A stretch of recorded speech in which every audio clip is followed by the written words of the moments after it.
Stop.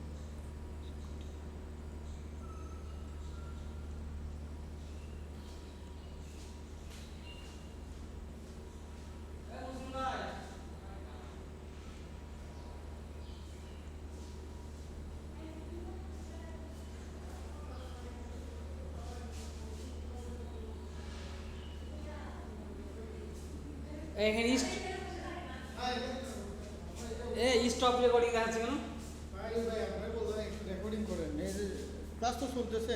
আচ্ছা, stop করলে stop হয়ে যাবে, ক্লাস চলতেছে তো। আচ্ছা ঠিক আছে। প্রিয় শিক্ষার্থীরা, যে যেখানে আছে সুস্থ আছে, স্টপ হয়ে যাবে। যে যেখানে আছে সুস্থ আছো, মহান সৃষ্টিকর্তা রব্বুল আলামিনের কাছে আমরা এই কামনাই করি। আর শিক্ষা মন্ত্রণালয় কর্তৃক জারিকৃত প্রজ্ঞাপনের মাধ্যমে তোমাদের অ্যাসাইনমেন্ট ভিত্তিক মূল্যায়ন ভিত্তিক পরীক্ষা অনুষ্ঠিত হবে। এই সিলেবাসের আলোকেই আজকে আমি তোমাদের সপ্তম শ্রেণী বিজ্ঞান প্রথম অধ্যায়ের পাঠগুলো আলোচনা করব। হ্যাঁ, তোমাদের প্রশ্ন হতে পারে যে স্যার, আমরা তো প্রথম অধ্যায়ের আগে বার্ষিক পরীক্ষা অন্তর্ভুক্ত ছিল না, এখন আপনি কেন প্রথম অধ্যায় আলোচনা করবেন? হ্যাঁ, শিক্ষাগত মন্ত্রণালয় কর্তৃক যে নোটিশ আছে, সে তোমাদের অ্যাসাইনমেন্ট ভিত্তিক যে মূল্যায়ন ভিত্তিক পরীক্ষা হবে, সেটা তোমাদের প্রথম অধ্যায়টা সম্পূর্ণ অংশে সিলেবাসে কী করা হয়েছে, অন্তর্ভুক্ত করা হয়েছে। এই দৃষ্টিকোণ থেকে আজকে আমি তোমাদের প্রথম অধ্যায় তোমাদের আজকে আমি নিম্ন শ্রেণীর জীব, এই নিয়ে আমি আজকে আলোচনা করব। প্রথমে তোমরা একটা দেখতে পাচ্ছ, দুটো আমি চিত্র অঙ্কন করছি। প্রথম কথাটা হলো যে নিম্ন শ্রেণীর জীব কোনগুলো, অর্থাৎ অধ্যায়ের নাম হচ্ছে কি নিম্ন শ্রেণীর জীব। ব্যাকটেরিয়া, ভাইরাস, ছত্রাক, শৈবাল, অ্যামিবা ইত্যাদি নিম্ন শ্রেণীর জীব বলা হয়। নিম্ন শ্রেণীর জীব কোনকে বলা হয়? কি?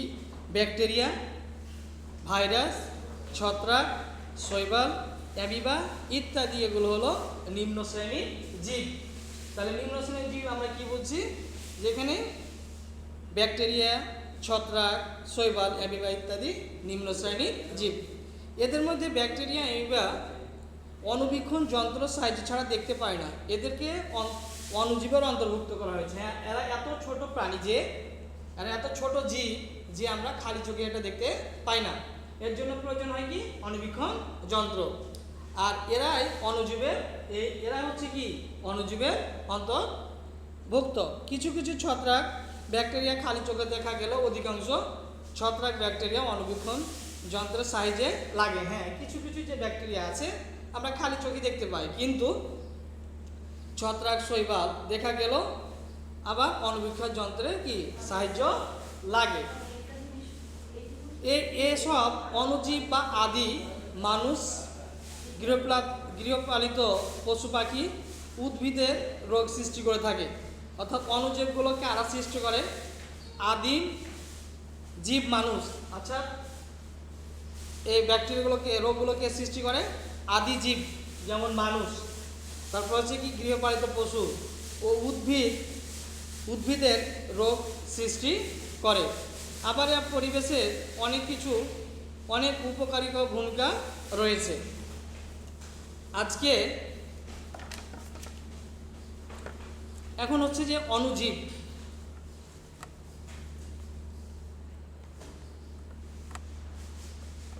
এই দুইজন বৈজ্ঞানিক, একটা হচ্ছে কি মার্গুলিস আর হুয়েটার্স, এই জীব জগৎকে পঞ্চরাজ্য প্রস্তাবনায় অণুজীবকে তিনটি শ্রেণীতে, তারা এই অণুজীবকে বিজ্ঞানীগণ তিনটি ভাগে বিভক্ত করছে। কি কি? একটা হচ্ছে অকোষীয়, আদিজীব এবং প্রকৃত কোষীয়।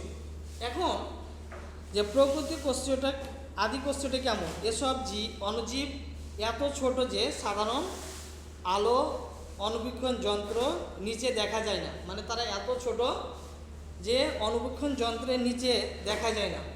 এদেরকে দেখতে হলে ইলেকট্রনিক্স অণুবীক্ষণ যন্ত্রের প্রয়োজন হয়। যে এত ছোট যে তাদের অণুবীক্ষণ যন্ত্র দেখা, ইলেকট্রনিক্স অণুবীক্ষণ যন্ত্রের প্রয়োজন হয়। যেমন হচ্ছে কি, যেমন উদাহরণ হচ্ছে কি ভাইরাস। এরপর হচ্ছে কি আদিজীব। 2 নম্বর পয়েন্ট হচ্ছে কি আদিজীব। যেসব অণুজীবের কোষ কেন্দ্রিকায় সুনির্দিষ্ট নয় তারা এই রাজ্যের সদস্য, মানে তাদের কোষগুলো সুগঠিত নয়। সুগঠিত মানে কি, তারা সুশৃঙ্খলভাবে গঠিত নয়, তারা এ রাজ্যের সদস্য। সুগঠিত কেন্দ্রিকা না থাকায় এদেরকে, সুগঠিত কেন্দ্রিকা যদি না থাকে তখন তাকে আমরা আদিকোষ বলে অভিহিত করা হয়েছে। যেমন হচ্ছে কি ব্যাকটেরিয়া, যেমন কি এর উদাহরণ হচ্ছে কি ব্যাকটেরিয়া। এরপর হচ্ছে কি প্রকৃত অকোষী, যেসব অণুজীবের কোষের কেন্দ্রিকা সুনির্দিষ্ট তারাই প্রকৃত কোষ বলে। হ্যাঁ, এখানে একটা মজার প্রশ্ন দেখো, যেসব অণুজীবের কোষের কণিকাগুলো সুনির্দিষ্ট তারাই হচ্ছে কি প্রকৃত কোষী। যেমন শৈবাল, ছত্রাক, প্রোটোজোয়া এই ধরনের হচ্ছে কি অণুজীব। এখন হচ্ছে কি ব্যাকটেরিয়া এবং ভাইরাস, পার্ট 3 ও 4, ভাইরাস ও ব্যাকটেরিয়া। ভাইরাস ও ব্যাকটেরিয়া।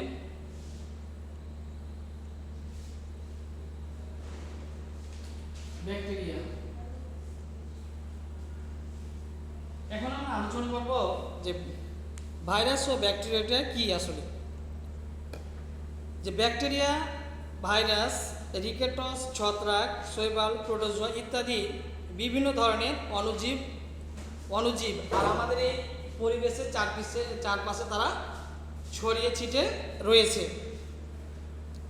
অধিকাংশ যে ব্যাকটেরিয়া ছত্রাকগুলো আছে, অধিকাংশ ব্যাকটেরিয়াগুলো আমাদের উপকার করে। অধিকাংশ যে ব্যাকটেরিয়াগুলো আছে, অধিকাংশ ব্যাকটেরিয়াগুলো আমাদের উপকার করে।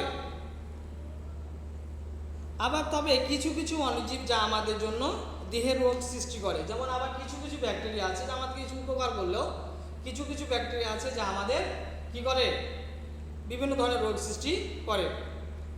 ভাইরাস, আচ্ছা ভাইরাসটা কি, যে ভাইরাস ইলেকট্রন যন্ত্র ছাড়া ভাইরাসকে দেখা যায় না, এরা হচ্ছে সরলতম জীব। তাহলে ভাইরাসটা কি, যে ইলেকট্রনিক্স অণুবীক্ষণ যন্ত্র ছাড়া এদেরকে দেখা যায় না, এরা একটা হচ্ছে কি সরলতম জীব। কে? ভাইরাস হচ্ছে একটা সরলতম জীব। ভাইরাসের দেহে কোষ প্রাচীর, প্লাটোমাজা, সুগঠিত সুসংগঠিত নিউক্লিয়াস, সাইটোপ্লাজম ইত্যাদি কিছুই নেই। এই উপাদানগুলো ভাইরাসের মধ্যে নেই, তাই ভাইরাসকে অকোষী। তাই ভাইরাসকে কি বলা হয়? অকোষী প্রাণী, অকোষী বলা হয়। এদের ভিতরে আমিষ আবরণ দিয়ে নিউক্লিক অ্যাসিড বের হয়ে যায়, ফলে জীবনের সকল লক্ষণ হারিয়ে ফেলে। হ্যাঁ, এরা কি করে আবার, যে এদের ভিতরে যে নিউক্লিক অ্যাসিড আছে বের হয়ে গেলে জীবের সকল যে লক্ষণ, সে লক্ষণটা কি হয়ে যায়, এটা বিলীন হয়ে যায়। তবে অন্য জীবের দেহে কেবলমাত্র আমিষ আবরণ বা নিউক্লিয়াস অ্যাসিড একত্রে থাকে, তখনই জীবগুলোর কিছু লক্ষণ দেখা যায়। জীবিত জীবদেহ ছাড়াও জীবদেহের বাইরে এরা জীবের কিছু লক্ষণ দেখা যায় না। এই কারণে তাদেরকে প্রকৃত পরজীবী বলা হয়। পরজীবী কি, মানে যে উদ্ভিদ অন্যের উপরে নির্ভর করে বাঁচে, সেটাকে আমরা কি বলি, পরজীবী উদ্ভিদ। এবার হচ্ছে যে ভাইরাসটা কেমন, ভাইরাসটা দেখতে কেমন। আমরা লিখছি যে ভাইরাস এর আকার আকৃতিটা কেমন হবে। যে ভাইরাস গোলাকার, কমাকার, ব্যাঙাচির ন্যায় পাউরুটির মতো হতে পারে। তাহলে এর দেহ হচ্ছে কি, যে ভাইরাস হচ্ছে গোলাকার হতে পারে, আবার কি দন্ডাকার হতে পারে, তারপর হচ্ছে কি ব্যাঙাচির ন্যায় পাউরুটির ন্যায় হতে পারে। ভাইরাস মানব দেহে বসন্ত, হাম, সর্দি, ইনফ্লুয়েঞ্জা ইত্যাদি রোগ সৃষ্টি করে। তাহলে ভাইরাস আমাদের কি রোগ সৃষ্টি করে? এক নম্বর হচ্ছে কি হাম, বসন্ত, তারপর হচ্ছে কি সর্দি, ইনফ্লুয়েঞ্জা ইত্যাদি রোগ সৃষ্টি করে থাকে। ধানের টুকরো বা তামাক মোজাইক রোগ ভাইরাসের কারণে হয়। তাহলে কি কি কারণে? যে আমাদের ধানে যে টুকরো বা তামাক মোজাইক রোগ ভাইরাসের কারণে হয়। তাহলে দুইটা ফসলে এই রোগটা দেখা যায়। একটা হচ্ছে কি ধানের টুকরো, আর একটা হচ্ছে কি তামাকের। এই দুইটা ফসলের ভিতরে ভাইরাস কি করে, রোগ সৃষ্টি করে। যেমন হচ্ছে কি বসন্ত, হাম, সর্দি ইত্যাদি পানিবাহিত রোগ। এই তিনটা রোগ হচ্ছে আবার কি বসন্ত, হাম, সর্দি, এগুলো হচ্ছে কি পানিবাহিত রোগ। এর হচ্ছে কি যে ব্যাকটেরিয়াটা কি, আমরা প্রথমে বলবো যে ব্যাকটেরিয়া কি। ব্যাকটেরিয়া হচ্ছে আদি নিউক্লিয়াসযুক্ত অসবুজ এককোষী অণুবীক্ষণিক জীব। বৈজ্ঞানিক ফ্রন লিওয়েনহুক সর্বপ্রথম ব্যাকটেরিয়া দেখতে পায়। তাহলে কোন বৈজ্ঞানিকের নাম হচ্ছে লিওয়েনহুক সর্বপ্রথম ব্যাকটেরিয়া দেখতে পান, অর্থাৎ এই ভদ্র বৈজ্ঞানিক লিওয়েনহুক সর্বপ্রথম ব্যাকটেরিয়া দেখতে পান। ব্যাকটেরিয়া কোষ গোলাকার, দন্ডাকার, কমা বা পেঁচানো ইত্যাদি নানা ধরনের হতে পারে। তাহলে ব্যাকটেরিয়ার আকার কেমন? ওই ভাইরাসের সাথে মিল রয়েছে, গোলাকার, কমা, দন্ডাকার, পেঁচানো ইত্যাদি ধরনের হতে পারে। দেহের আকৃতির ভিত্তিতে এগুলো নিম্নভাবে ভাগ করা হয়েছে। একটা হচ্ছে ককরাস, একটা হচ্ছে কি ককরাস, যে আমরা ব্যাকটেরিয়াগুলো দেখছি, দেখো চিত্র আমরা দিয়েছি। প্রথমটা হচ্ছে কি ককরাস। কোনো ব্যাকটেরিয়া কোষের আকৃতি গোলাকার, এই গোলাকার আকৃতির নাম হচ্ছে কি ককরাস। এদের বৈশিষ্ট্য কি, যে তারা একক বা দলবদ্ধভাবে থাকতে পারে। এদের একটা উল্লেখযোগ্য বৈশিষ্ট্য হলো যে তারা একক এবং দলবদ্ধভাবে তারা বসবাস করে। যেমন নিউমোনিয়া রোগ সৃষ্টিকারী ব্যাকটেরিয়া, তাহলে এটা কে?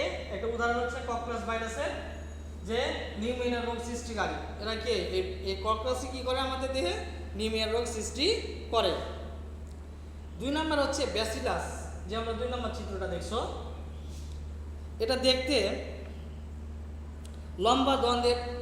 লম্বা দ্বন্দ্বের মতো ধনষ্টকান রোগ এরা সৃষ্টি করে। যে ছোট বাচ্চাদের ধনষ্ট রোগ সৃষ্টি করা হয়, এই ব্যাসিলাসের কারণে এই রোগটা কি হয়? সৃষ্টি হয়।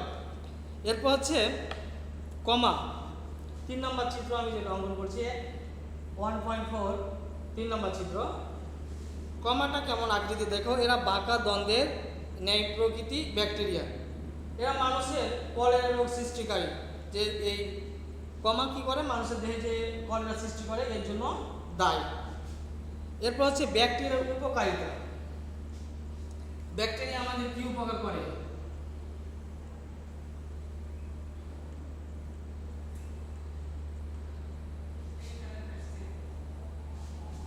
ব্যাকটেরিয়ার উপকারিতা,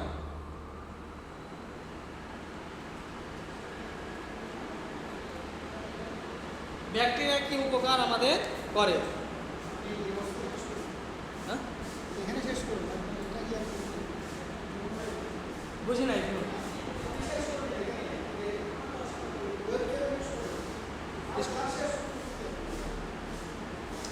আপনি বলে এখানে স্টপ করে ব্যাকটেরিয়ার উপকারিতা, যে আমাদের ব্যাকটেরিয়া কি কি উপকার করে। প্রথম পয়েন্ট হচ্ছে যে মৃত জীবদেহ বা আবর্জনাকে পচাতে সাহায্য করে। ব্যাকটেরিয়ার প্রথম বৈশিষ্ট্য হলো যে মৃত জীবদেহ বা আবর্জনা পচাতে সাহায্য করে। তো প্রথম পয়েন্ট কি, যে ব্যাকটেরিয়া যে মৃত জীবদেহ রয়েছে এবং পচা আবর্জনা, এগুলো পচাতে কি আবর্জনাগুলো পচাতে সাহায্য করে।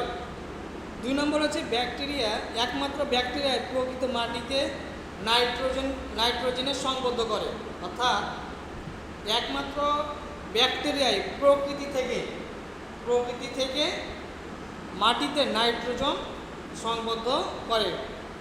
পাট থেকে আঁশ ছড়াতে ব্যাকটেরিয়া সাহায্য করে। যে আমরা যে পানিতে পাটগুলো ডুবিয়ে রাখি, ম্যাডাম তারা কি ঢুকছে, এটা আবার কি ঢুকছিল? ক্যান্সেল দিয়ে দেওয়া যাবে? ওখানে ক্লিক করে আবার চলে যাবে ওইটাতে। না, আপনি ওখানে ক্লিক করুন। এটা না, এটা ওটা তো ক্লিক করলে ওটা ক্লিক করা যাবে না, বলে দিয়েছি। ওটা ক্লিক করলেই চলে যাবে, এটা ক্যান্সেল হয়ে যাবে। আচ্ছা, চলে গেছে। হ্যাঁ, চলে গেছে। এরপর হচ্ছে যে মহান আল্লাহ তাআলার বিশেষ সৃষ্টি যে ব্যাকটেরিয়া আছে বলেই আমরা একটা সুস্বাদু খাবার খেতে পাই, যেটা আমাদের ব্যাকটেরিয়া না থাকলে আমরা যে দই, সে দইটা আমরা খেতে পারতাম না। একমাত্র যে ব্যাকটেরিয়ার কারণে এই দই আমাদের জমাট বাঁধতে সাহায্য করে, যে দই তৈরিতে ব্যাকটেরিয়া আমাদেরকে সাহায্য করে। যদি ব্যাকটেরিয়া না থাকতো তাহলে আমরা একটা সুস্বাদু খাবার থেকে বঞ্চিত হতাম, আমরা খেতে পেতাম না। বিভিন্ন জীবন রক্ষাকারী অ্যান্টিবায়োটিক, যেমন আমাদের জীবনে বহু অ্যান্টিবায়োটিক ব্যাকটেরিয়া থেকে সাহায্য থেকে আমরা তৈরি করে থাকি। ব্যাকটেরিয়া জিন প্রকৌশলের মূল ভিত্তি, যে ব্যাকটেরিয়া আমরা দেখতে পাচ্ছি যেটা হচ্ছে জিন প্রকৌশলের মূল ভিত্তি। তবে কিছু কিছু জীবের কাঙ্ক্ষিত বৈশিষ্ট্য পাওয়ার জন্য জিনগত পরিবর্তনের কাজে ব্যাকটেরিয়াকে জিনগত পরিবর্তনের কাজে আমরাকে ব্যাকটেরিয়া কী করতে হয়, ব্যবহার করা যায়।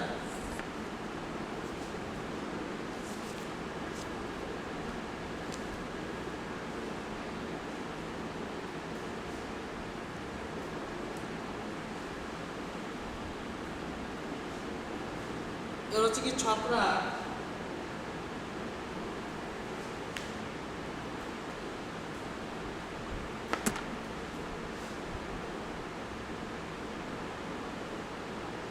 ছত্রাক, শৈবাল,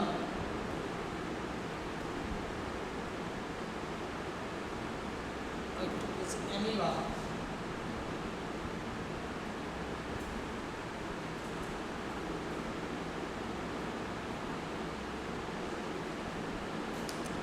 এখন আমরা এই তিনটি নিয়ে আলোচনা করব, ছত্রাক, শৈবাল, অ্যামিবা। যে ছত্রাক সমঙ্গতেহী প্রোফিল হীন অকোষী অসবুজ জীব। আমরা জানি যে ছত্রাক হচ্ছে একটা প্রোফিলহীন অসবুজ উদ্ভিদ। প্রোফিলের অভাবে হ্যালো শান্ত হ্যালো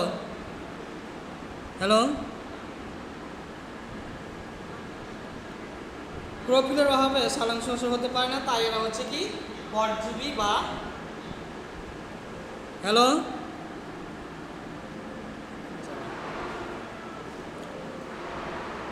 পরজীবী বাসি পচা বা পচা খাদ্যদ্রব্য বা ফলমূল, শাকসবজি, ভেজা রুটি বা চামড়া, গোবর ইত্যাদিতে জন্মায়। তাহলে পরজীবীরা কোথায় তারা জন্মগ্রহণ করে? বলছে যে পচা বাসি খাদ্যদ্রব্য, ফলমূল, শাকসবজি, ভেজা রুটি বা চামড়া ও গোবর ইত্যাদিতে জন্মাতে পারে। এরা মৃতভোজী ছত্রাক, মৃত জীবদেহে বা জৈব পদার্থ রূপে মাটিতে জন্মায়। এরপর হচ্ছে ছত্রাকের গুরুত্ব। পেন্সিলিন সহ বহু মূল্যবান, ওর গুরুত্বটা কি ছত্রাকের, যে পেন্সিলিন সহ বহু গুরুত্বপূর্ণ মূল্যবান ওষুধ ছত্রাক থেকে আমরা পাওয়া যায়। পাউরুটি তৈরিতে ইস্ট নামক ব্যবহার করা হয়। আর ইকারিকাস নামক এক ধরনের মাশরুম শৌখিন খাদ্য হিসাবে এখানে ক্লিক করে স্টপ করে আচ্ছা ঠিক আছে। এখানে চলে আসবে। এখান থেকে press করবেন।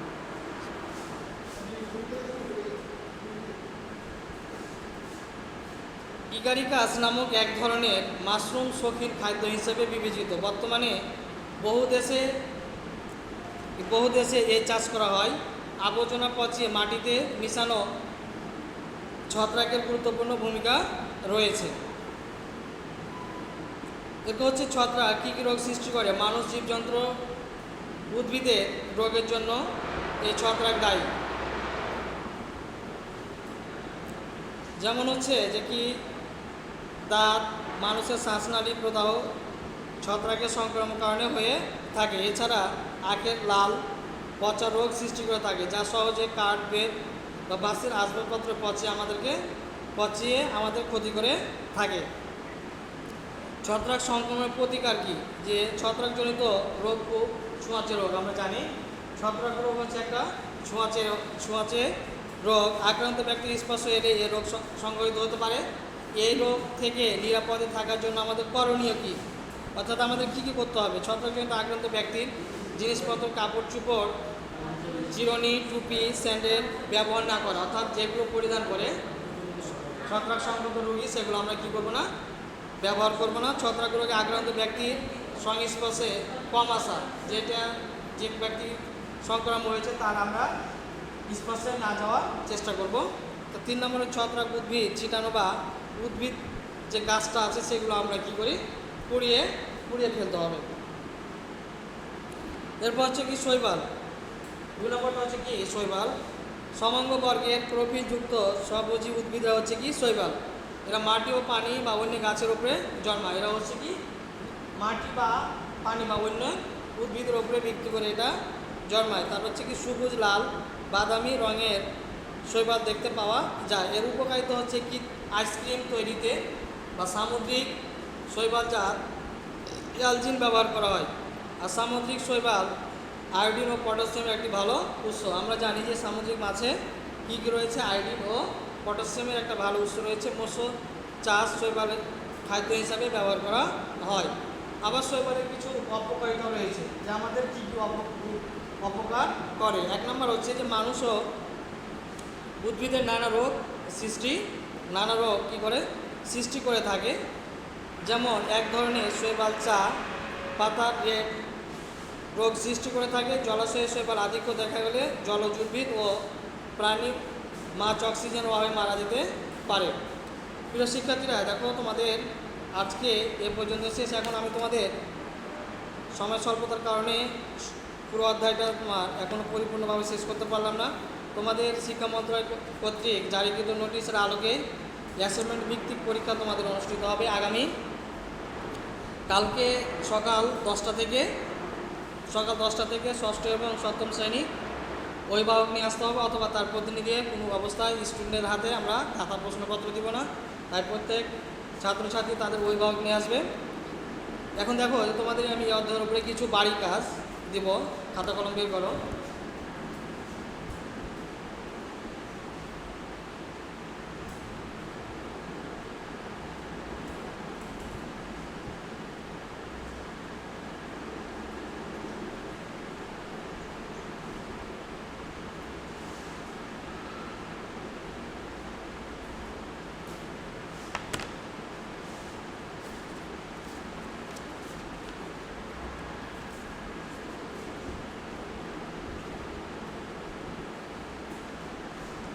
এক নম্বর হচ্ছে নিম্ন শ্রেণীর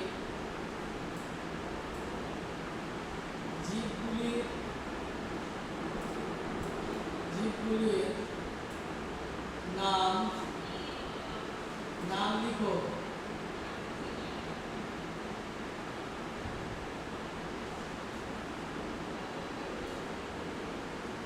দুই নম্বর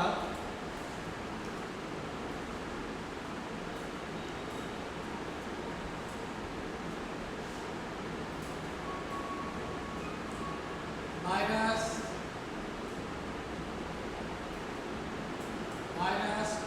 ও ব্যাকটেরিয়া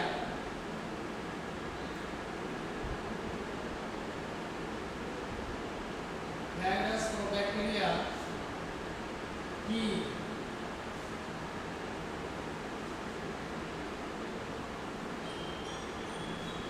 3 নম্বর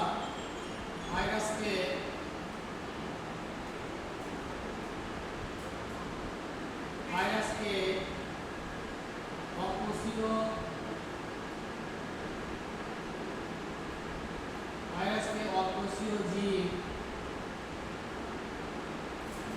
বলা হয় কেন?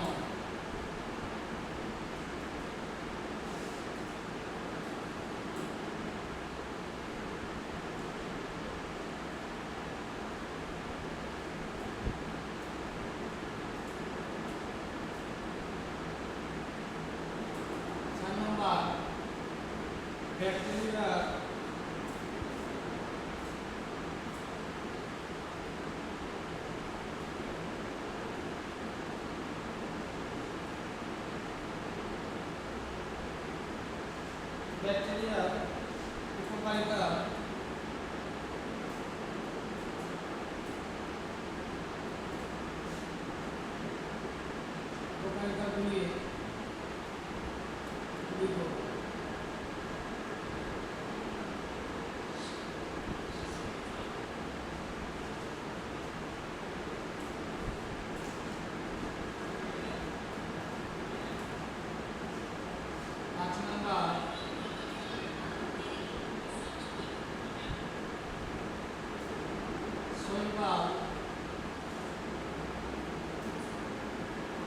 শৈবাল কি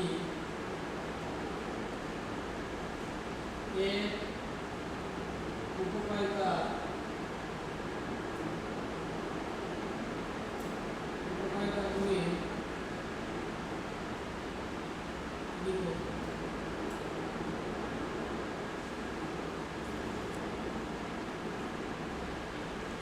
হ্যাঁ দেখো প্রিয় শিক্ষার্থীরা, প্রথম হচ্ছে নিম্ন শ্রেণীর জীবগুলির নাম লেখো। 2 নম্বর হচ্ছে ভাইরাস বা ব্যাকটেরিয়া কি। 3 নম্বর হচ্ছে কি ভাইরাসকে অকোষীয় জীব বলা হয় কেন। 4 নম্বর হচ্ছে ব্যাকটেরিয়ার উপকারিতাগুলি লেখো। 5 নম্বর হচ্ছে যে শৈবাল কি এর উপকারিতাগুলি লেখো। প্রিয় শিক্ষার্থীরা, তোমরা যে যেখানে আছো সুস্থ থাকো, সুন্দর থাকো এই কামনা করি। আর তোমরা অ্যাসাইনমেন্ট ভিত্তিক পরীক্ষার জন্য ভালোভাবে প্রস্তুতি গ্রহণ করো। আর অবশ্যই কালকে তোমাদের ষষ্ঠ এবং সপ্তম শ্রেণী সকাল 10টা থেকে 1টা পর্যন্ত প্রশ্ন এবং খাতা বিতরণ করা হবে। অভিভাবক এবং তার প্রতিনিধির মাধ্যমে কোনো অবস্থায় স্টুডেন্টের হাতে খাতা জমা দেওয়া না, সেইভাবে তোমরা প্রস্তুতি নিয়ে আসবে। এই বলে আজকে আমি পাঠদান এখানে শেষ করছি। আল্লাহ হাফেজ, সবাই ভালো থাকো, সুস্থ থাকো। আসসালামু আলাইকুম।